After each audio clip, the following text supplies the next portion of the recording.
Are you getting work done that matters, or are you logging hours getting pulled in all kinds of different directions? If what you want is to create more opportunities to do really deep and meaningful work, stick around because Cal Newport is here to show us how.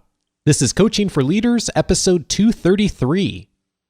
Produced by Innovate Learning, maximizing human potential.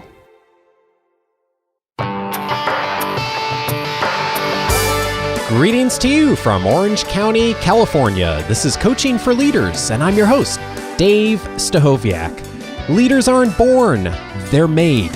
And this weekly show will give you access to the best thinkers, resources, and actions that will help you to develop your leadership skills. And I'm so glad that you have joined me today because I have a guest today that's someone that I've admired in their professional work and someone who I followed very closely and has definitely influenced my thinking about how I approach my work. And I know that his perspective will really be helpful to all of us in how we can really focus and to be able to get the results in our work and our careers that many of us are shooting for, but also find challenging in the environment that we find ourselves in today. And my guest today is Cal Newport. Cal is an assistant professor of computer science at Georgetown University and the author most recently of the new book, Deep Work, a book which argues that focus is the new IQ in the modern workplace. He's also previously the author of a book many of you may have heard of, So Good That They Can't Ignore You, a book which debunks the long-held belief that follow your passion is good advice. And Cal has published close to 50 peer-reviewed papers as an academic, which is huge for those of you who know anything about the work professors do. He's earned over 2,500 citations, written 5 books selling over 200,000 copies, has a very popular blog, which is how I know him from. And he does all of that without working at nights, and he rarely works on weekends. And the secret is his fantastic commitment to deep work, and that's what he's here to talk with us today about. Cal, thanks so much for making the time to be here. Well, hi, Dave. Thanks for having me. So I guess this begs the question, first of all, of what is deep work? And when you think about the book and what you consider deep work, and you're explaining it to someone for the first time who's not familiar with that line of thinking, how do you frame it? Well, deep work is when you focus without distraction on a cognitively demanding task. So you give something your full unbroken concentration for a long amount of time. But when I frame this topic, especially when talking to people within the knowledge work sector, I emphasize that it's useful to think about deep work as a tool. It's one of many tools you have available to you. But this particular tool, I argue, is incredibly valuable, especially in knowledge work and especially in our current economy. It can produce massive amounts of results. It's very productive. It also produces very high quality results, and it's also sort of more meaningful and satisfying to work on. So I like to think of deep work not just as an activity, but as a tool. And what's interesting about it to me is that we have this very powerful tool, and we're getting to a point right now in our current work culture where almost no one uses it. That if we looked over the shoulder of almost any knowledge worker today, they spend the bulk of their time communicating about work. And when they do actually work, they don't use deep work as the tool. Instead, they tend to do so with lots of quick distractions, check email, look back, glance at the phone, back at the work. So we have this big opportunity. There's this great, powerful tool that if you train yourself to use it can have these huge results. And yet almost no one's using it, which to me smells like a big opportunity. Yeah, for sure. And your work has really changed my thinking in how I approach my work. In fact, one of our listeners first mentioned your name to me in an email, and I started reading your blog, and there's not many blogs. In fact, there's very few that I read every article, but yours is one of them. And as I started reading just how you frame work and thinking about it, it's really changed my perspective in a lot of ways. And yet I think that a lot of people don't necessarily even see that. They don't see how much time is spent on talking about work, like you said. And I'm wondering if you could frame that for us as, how does that show up? Like, what's an example of where you're seeing that in the organizations of the people you know and how that's showing up in practical ways? Yeah, so there's really two issues out there. So one is we spend an increasing fraction of our time as we just said, talking about work. So communicating about work and email and in meetings, sort of talking about the type of things that we need to do and how we're going to do them. But these activities don't actually create lots of new value. They don't use your skill and apply your skill to create new things of value to the world, which is ultimately what most organizations need to do. Then the other issue we have is that when people are actually working on producing things of value, so it could be writing a business strategy, a memo, writing computer code, or in my case, solving a mathematics proof, more and more people do this not deploying deep work, really intense, unbroken concentration, but instead they do so in a state of sort of mild distraction and fractured attention, which produces outcomes that are of muted quality at a much slower rate. So it's almost like we have out here a knowledge work sector where people are working with a massive impairment. It's like a sports team where you tie a weight belt to all your athletes. We're not reaching our full potential when we're not using depth, really long, unbroken concentration as one of the primary sort of activities of our workday. I totally can see that when I show up at our client sites and look at the kinds of environments that people are in and just their daily schedules. I'm wondering, are you finding that there are organizations or even pockets of organizations or particular leaders who have figured out ways from not just as an individual, but from a little bit of an organizational culture standpoint to start to think differently around that and do some of what you're talking about? Well, I think this is one of the big opportunities of the current decade. I think organizations that actually understand that depth is a tool like a computer system you might buy or some sort of training that has these outsized returns, there's a huge opportunity to get a big competitive advantage here, where you actually make depth something that you manage, something that you discuss, something that you prioritize and insist on your employees getting better at and using would be a huge competitive advantage. And to be honest, I don't have any great examples of mid to large size organizations who are doing this. Where we first see depth starting to percolate up is in situations where we have solo entrepreneurs or more freelance style work, where you can start to find examples of people, who I include myself in this category, who by prioritizing depth and training our ability to do deep work are finding that we're getting outsized results in less time. I think these same results can translate to larger organization. It's just a matter of these organizations taking the chance here. Yeah, I resonate with that a lot. That was one of the things I was thinking about going into our conversation is people like you and me who have a little bit more, I guess flexibility is the word on how we frame our work and our schedule and environment. This is easier for, and folks who are in some of the larger or even medium-sized organizations is a little more challenging for. But I'm wondering maybe if we can start with some of the low-hanging fruit. And one of the things I was interested that you put on your blog is that this book that you've released, Deep Work, is the book Facebook doesn't want you to read. And I think it's probably not possible to have this conversation without talking about email and social media. And you've taken what I think is kind of a unique and interesting approach to how you handle this just in your own professional life. And I was wondering if you could say something about that. Yeah, for example, never had a social media account. And I think that's something that in an age of deep work should be more common. Now, the reason I don't have a social media account, I've never had a Facebook account, I've never had a Twitter account, is because I take my ability to concentrate very seriously. And this is a point I make, again and again in the book, is that the ability to perform deep work is something that you have to train and develop. It's a skill, not just a habit. You actually have to train your ability to concentrate. And for me, to remove from my life sources of always present, low-key distraction pulling at my attention is sort of a logical and key part of that training. So, as you embrace deep work, you have to start being more serious about, hey, what do I actually allow into my attention landscape and what behaviors do I think is appropriate? So I've never had a social media account, and Facebook might not want me to admit this, but it turns out nothing bad happens. Well, it's funny you say that because I dropped my Facebook account about a month and a half ago before I had seen your article and the book. And I've been doing a lot of thinking about this of what distracts my time especially when I'm at a computer and trying to get my work done. And what's really interesting to me is even after I deactivated the account for about a month, how many times a day I would just, without thinking about it, open a web browser and type in the letters FACE in the URL and catch myself doing it. Because of course the account wasn't there anymore.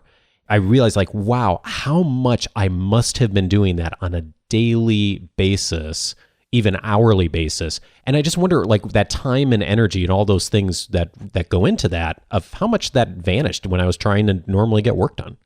Yeah, it always surprises me how, these companies, they're media companies in California. That's really what these social media companies are. They sell advertisements.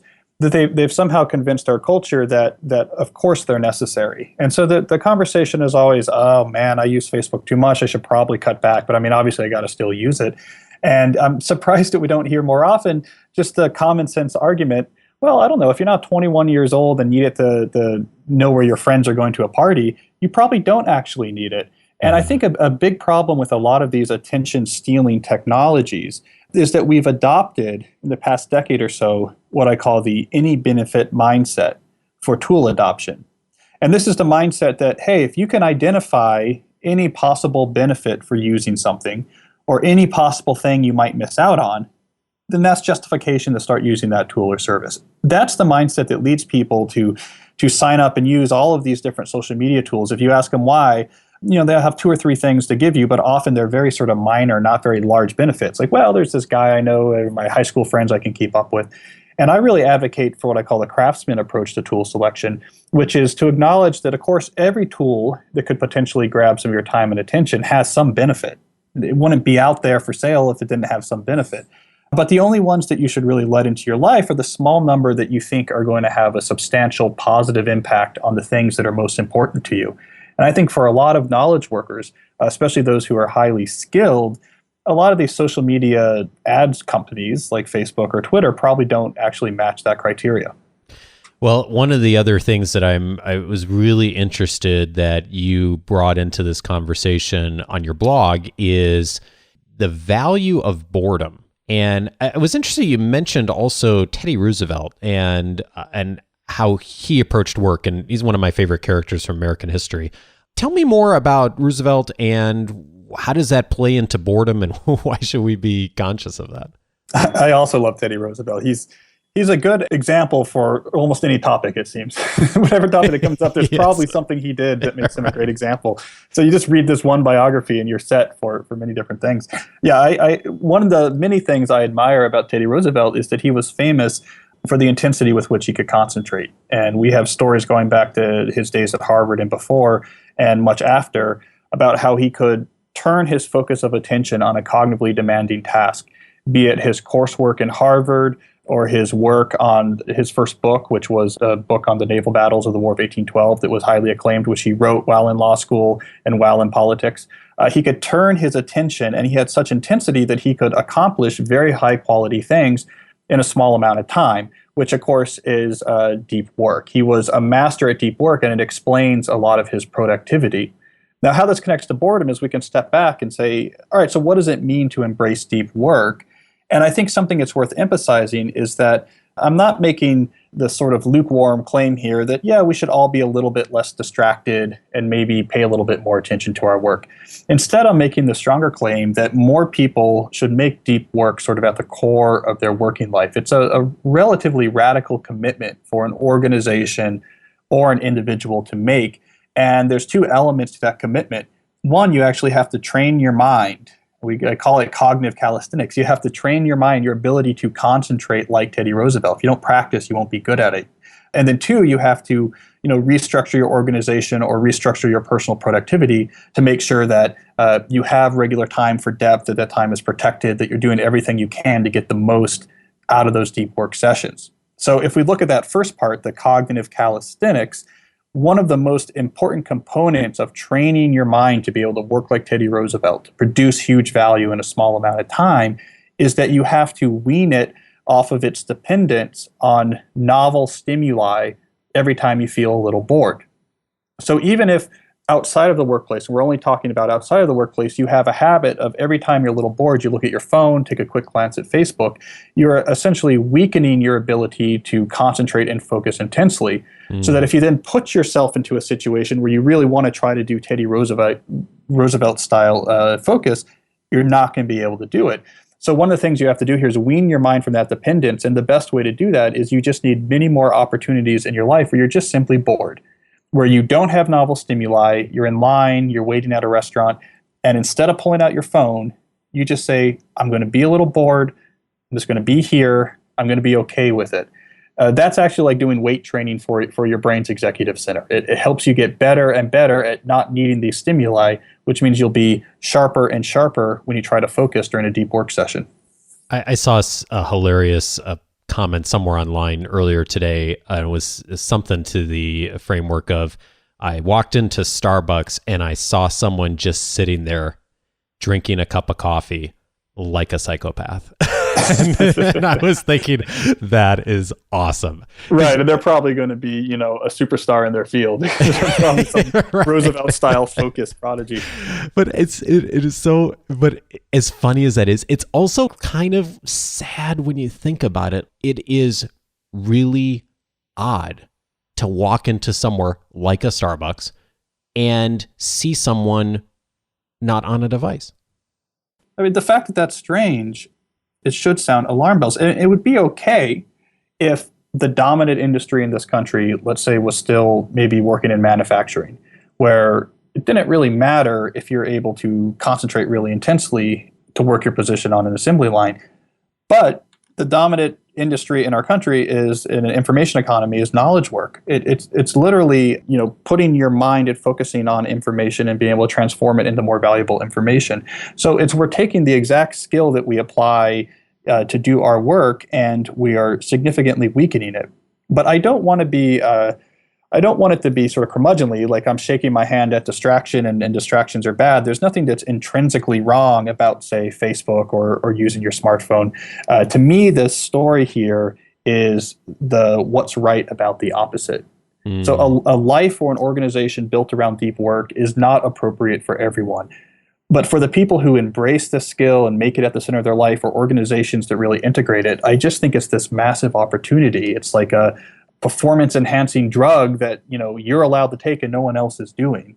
So that's what gets me excited, is the sort of positive opportunities about really downplaying the shallow and the distraction and really focusing on the depth and seeing how much more results come from that.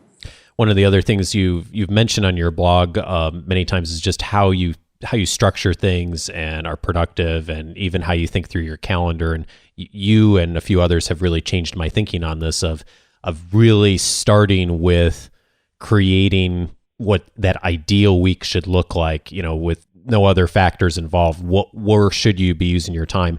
And then taking your planning and putting it into that schedule versus running your day off a task list or, running it out of your email box. I assume you still use that methodology. Can you tell us more, for those who maybe don't think about their time and their planning that way, of how you approach that and why that's helpful in deep work? Every week I do a weekly plan, and this is a complicated process that can take a couple hours, but I'm essentially laying out day by day what I want to work on. And so I'm looking at all the puzzle pieces. Okay, what do I have on each day? What days are crowded? What's not? What meetings and appointments do I have? What deadlines are on my various horizons? What's a priority for me right now? And then I shuffle around these work between the different days. I'm going to work on this grant on Monday morning. Then I have this meeting. Then I'm going to prep my lecture. I'm moving around the work over a whole week's horizon.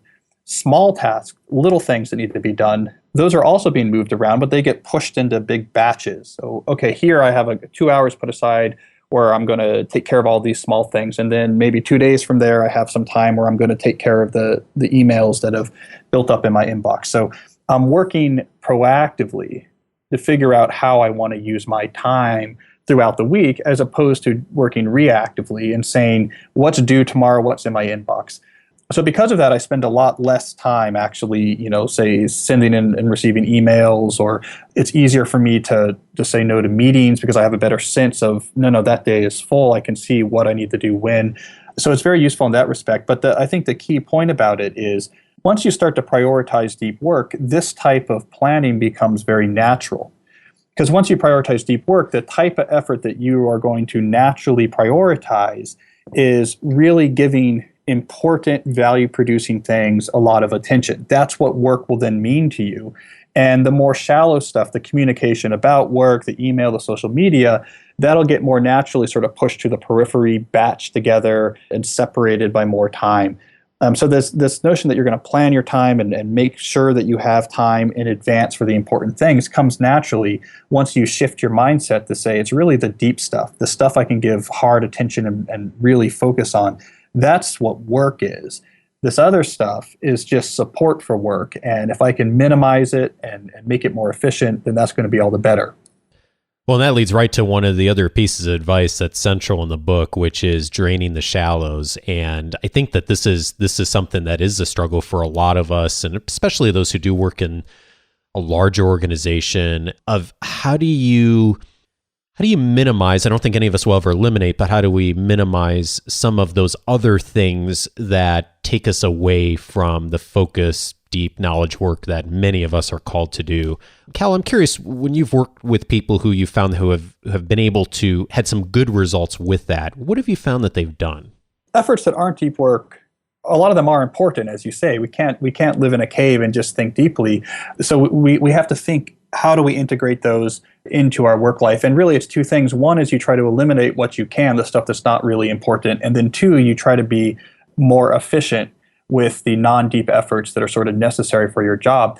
And it's here that you can see things that some creativity that's actually quite interesting. So some things that I've seen that maybe is not so provocative, but I think is very effective, is that you begin to see people in advance figure out when they're free for meetings, phone calls, and appointments within the week. So when they're planning, they figure that out in advance. And then if someone wants to actually try to take some of their time and attention, they say, that's great, here's when I'm available. Mm-hmm. And by doing that, they're able to much better protect the longer stretches to do focused work. And it also keeps a cap on how many of those things are allowed into their week each week. But then we also see much more extremes. So a friend of mine, Brett McKay, who runs the website, The Art of Manliness, which is sort of like a mini media empire that he has about, it's like an online magazine, very popular. It is. One of the things he did, which I found fascinating, was he got rid of his email address on the website. And it now says, if you want to contact me or contact a company, here's my address, you can send me a letter. And he said it had a massive impact on freeing up his time and attention because he was spending so much time answering all these emails that came in, and it has zero impact on the success of his business. We assume that we have to be really connected, but when he really dialed back on that, nothing bad really happened, but it freed him up. So we sort of see both things, being more careful about how you schedule your shallow work, and then two, really pushing back on these sources of shallow work, how important are they, and doing elimination of these type of obligations when you can. Oh, fascinating. I love that example too, because a lot of the things, I mean, this whole conversation is reminding me that there are things that a lot of us take as just sacred cows of, I've got to be instantly responsive to everyone. I've got to have a Facebook account, whatever the got to is. And that if we really examine how we're using our time, that there's a lot of those things that we can, if not do differently, maybe even approach a little bit with a little different mindset and adapt, that really would make a really big difference for a lot of us in how we approach our work. Yeah, there are a lot of sacred cows. And I think the more that we get past that smokescreen, the better we are. I mean, there's a lot of things that we think are fundamental to what it means to be a worker that are really much more recent than we remember. And even the very basic behavior that obviously your workday needs to be run out of an email inbox, and that we all have a computer on our desk and checking email is at the core of our workday. Even something like that seems like this is what it means to be knowledge work, we have to remind ourselves is about 10 or 15 years old. There's nothing fundamental about these habits. And one of the points I make in the book is that some of these habits just emerge. They weren't designed by someone. No one ever sat back and said this would be the best way to work. A lot of these habits just emerge in a sort of ad hoc fashion and start really ripping away at our time and attention and productivity. And all it takes is someone to step back and say, why did we decide this was the right way to work? And what would happen if we didn't do this? Those two questions can free up a huge amount of productivity. Oh, indeed. I think about that a lot with email, Cal, and that it would be ridiculous for any of us to think of like 30 years ago, standing outside at our mailbox and like running our day, standing by the mailbox and taking things out and putting it back in and like filing through papers. And yet that's exactly how many of us handle email. because we never really, like all of a sudden this technology was there for a lot of us in a lot of organizations, and many of us grew up with it. And we never really thought about like, okay, am I using this technology in a way that really is serving me and helping me and even the organization of my colleagues to be more productive?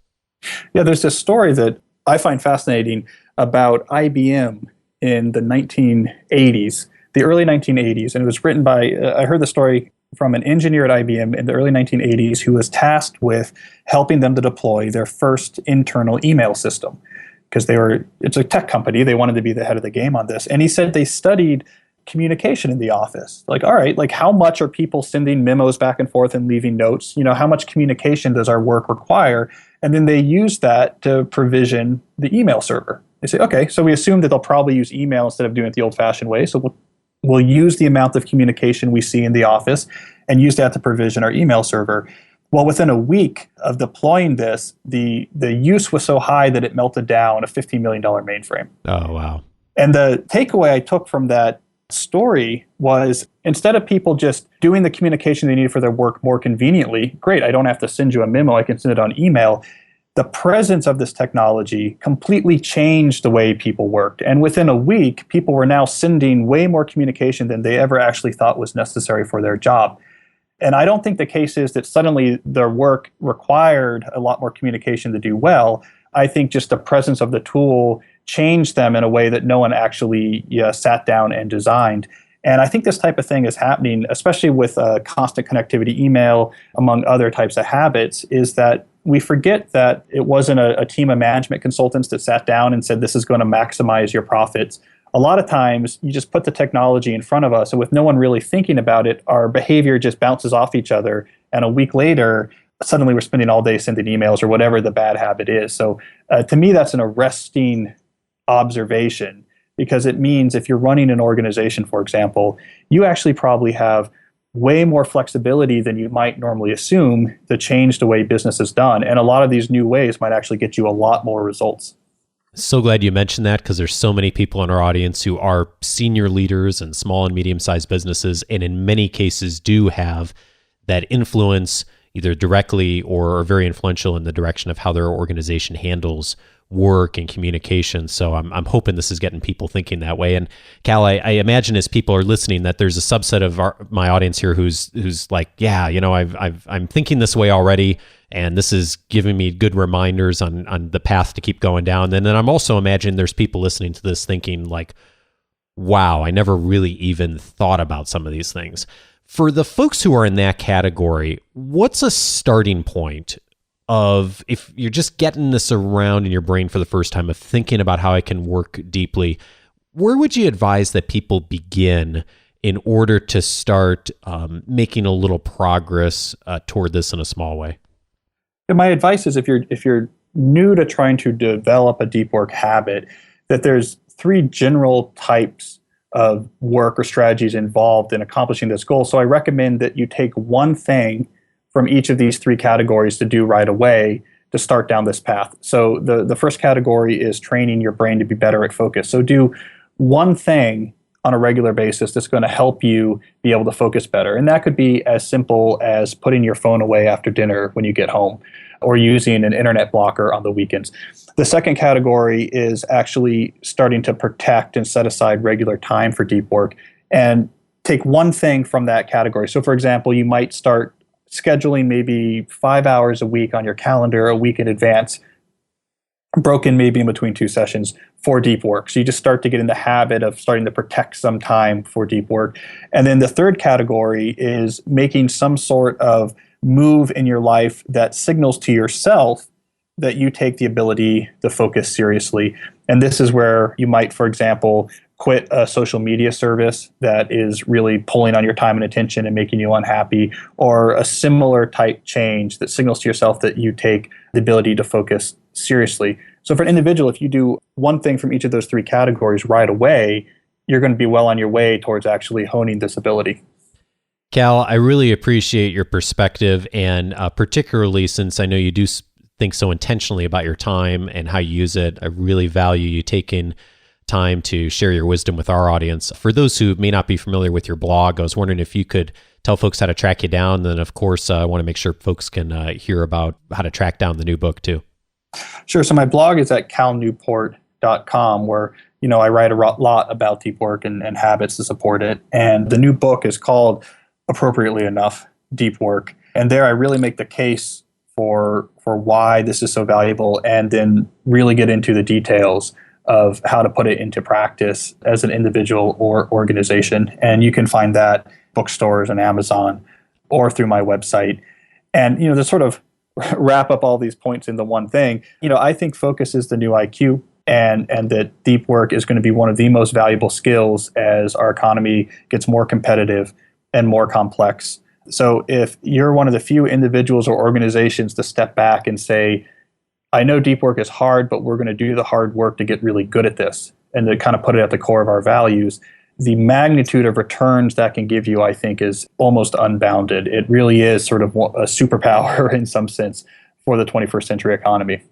Well, I really appreciate all the work you're doing, the perspective you bring, Cal, and also just being such a great example of this in your own professional work. So thanks a ton for that. I really encourage people to check out the blog. And Cal, thanks a ton for your time and for sharing your wisdom with us. I really appreciate it. Well, thank you, Dave. I really enjoyed it. Cal Newport is the author of the new book, Deep Work.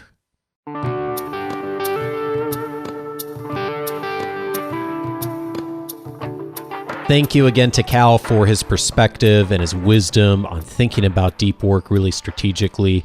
And one of the things I hope that you'll come away from this conversation thinking about is not even necessarily some of the details that we spoke about in this conversation, but also the big picture of just noticing what's going on in your work environment, of thinking about what are the outcomes that you need to produce for your organization and to provide the leadership that's important in your work, whether you're in a formal leadership role or informally influencing people, or even as an individual contributor, of how deep work fits into that and what's getting in the way. And, we picked on Facebook a little bit in this conversation, but there's about 1 million different kinds of things like Facebook that fall into this category for many of us.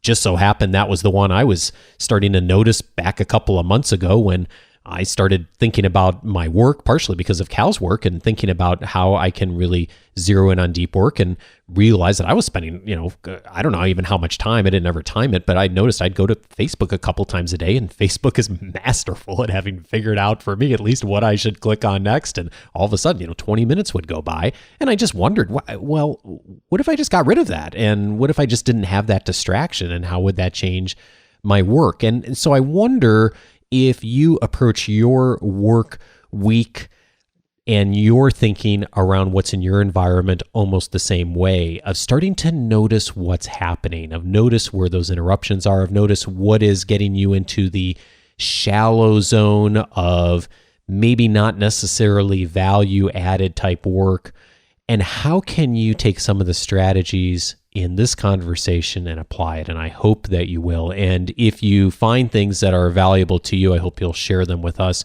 Go to coachingforleaders.com/233. That is where you can find the notes and also join the conversation for this episode. As always, I welcome your comments, questions, and feedback for the monthly Q&A shows. Those are the first Monday of the month, and the next one is coming up on episode 235.